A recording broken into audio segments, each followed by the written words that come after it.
സുജൂദിൽ നാം ചൊല്ലേണ്ടതാണ് സ്ക്രീനിൽ കാണുന്നത്. സുബ്ഹാന റബ്ബിയൽ അഅ്ലാ വബിഹംദിഹി.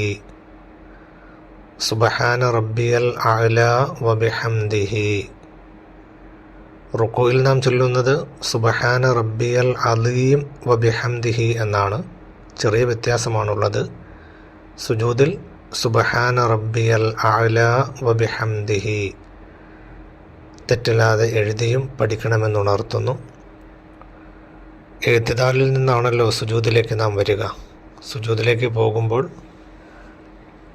ആദ്യം 2 കാൽമുട്ട്, പിന്നെ മുൻകൈയുടെ ഉൾഭാഗം, ശേഷം നെറ്റിയും മൂക്കും ഒരുമിച്ച് വച്ചുകൊണ്ടാണ് സുജൂദ് നാം ചെയ്യേണ്ടത്.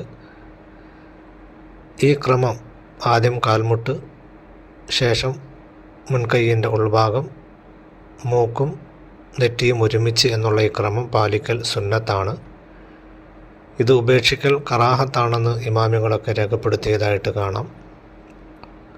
മൂക്ക് വയ്ക്കൽ നിർബന്ധമില്ലെങ്കിലും ശക്തമായ സുന്നത്താണ്. മൂക്ക് വയ്ക്കാതിരിക്കുക എന്നുള്ളത് കറാഹത്ത് കൂടിയാണ്. നെറ്റി, 2 കാൽമുട്ടുകൾ, മുൻകൈകളുടെ ഉൾഭാഗം, പാദവിരലുകളുടെ അടിവശം എന്നീ 7 അവയവങ്ങളുടെ അല്പഭാഗം നിസ്കരിക്കുന്ന നിലത്തോ മറ്റോ വയ്ക്കുക എന്നുള്ളത് സുജൂദിൻ്റെ ചുരുങ്ങിയ രൂപമാണ്.